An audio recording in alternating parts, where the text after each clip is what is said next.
Okay, magandang araw mga dads. Nandito po tayo sa Lias. Babalikan po natin yung ginagawang service road dito. Yung papuntang Patubig. Yung dito ka dadaan sa Lias, pasok tayo dito sa Bebera Compound. Tuloy-tuloy, palabas hanggang sa may Patubig na po ang labas dun sa may malapit na sa NLEX.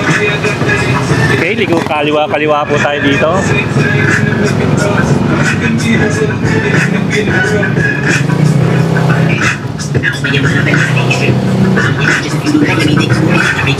Okay, dire-diretso lang po.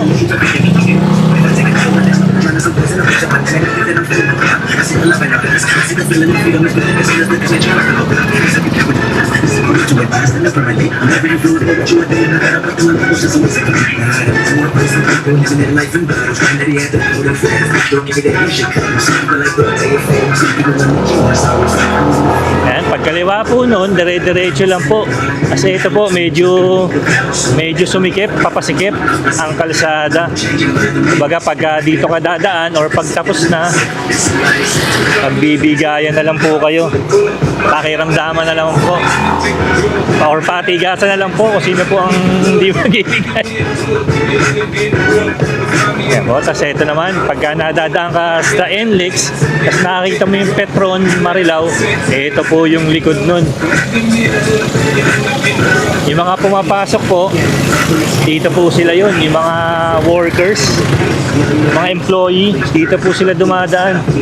Kasi ito po, nung last time na nag-update tayo, ito, ginagawa na yung kalsado, nag-road widening na sila dito. Kung makikita nyo po, yan o, tambak-tambak na. Bisitahin lang po natin kung ano po ang lagay ng kalsada dito. Yon, ito na po, papasok na po tayo ng Marmulan, Lambakin. Okay, kung makikita nyo po sa bandang kaliwa, ayan o, may mga tambak-tambak na o, na mag-road widening sila dito para nire-ready nila doon sa ginagawang kalsada. Ayan, gandun pa lang po. Ayan, kung dito, may mga tambak-tambak na rin kahit papaano. Yun o, likod ng NLEX yun o, Petron.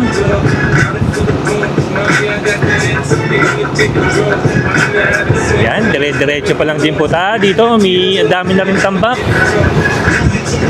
Alam nyo, parang medyo matagal-tagal na natapos yung service road dito.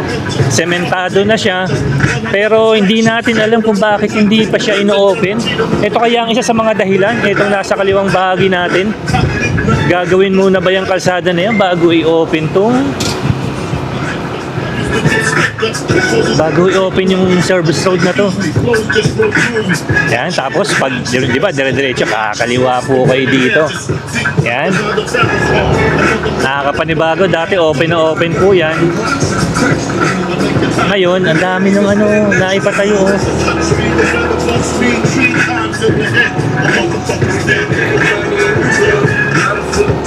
Ayan, dire-diretso lang po. Kung makikita nyo po, tutumbukin po natin ang NLEX. Ito po yung bago mag-Marilao Interchange, yung bridge. Yung laging nasisira. Laging nasisira or laging nababangga ng matataas na pa rin. Okay, yan. Kumala na po tayo. Ito na po. Sementado na po talaga siya. Hindi ko lang alam kung bakit hanggang ngayon di pa rin napapadaanan. Kumbaga, pakatagal na nito eh. Hindi natin alam kung ano yung isa sa mga maraming dahilan. Okay, shoutout kina kuya.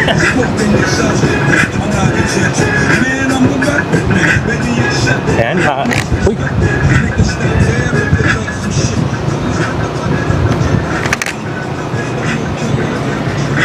Ayan po, nakikita nyo po.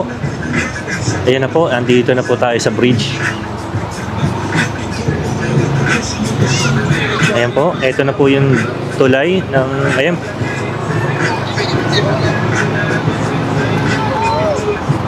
Ayan, ito na po, sa kaliwang bahagi po natin ay ang NLEX. So makikita natin sa may south side, medyo slow moving naman. Ayan o.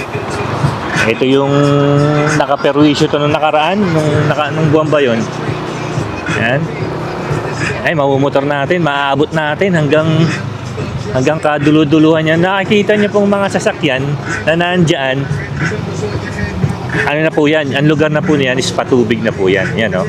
Oh, di ba? Patubig na po yung area na yan. Hindi na po tayo lalabas. Oh! Okay. Makikita nyo po, tuloy-tuloy na siya. May bukas siyang ano, daan. Tapos, bawal talagang dumaan. Okay, ito na po ang pinakauling update. Kita nyo po, ang daming sheet file. Sheet file na dito. Yan yung binabaon sa tubig. Tapos, okay, di ba? Kung nakita nyo, silip lang tayo dito sa may NLEX. You know, may patrol, oh. Okay, ito na po ang pinakahuling update.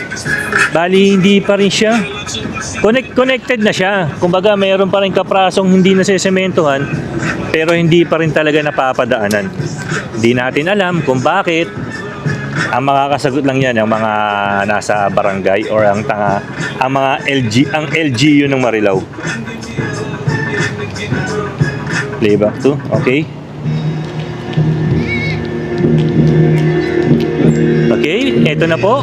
Si Camshot Neds po.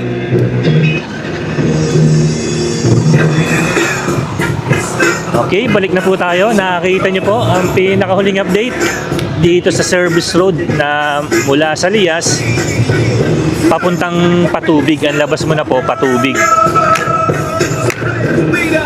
Okay, ano po to? Sarap pasyalan dito. Ang daming namamasyal.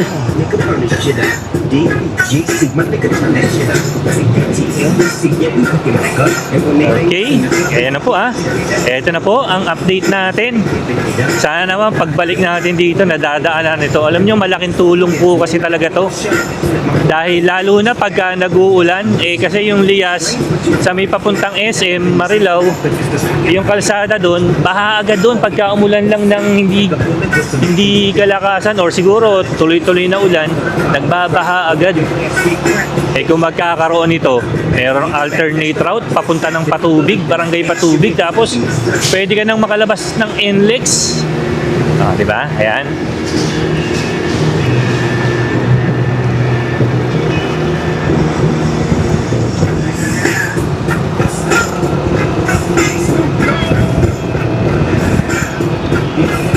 Okay.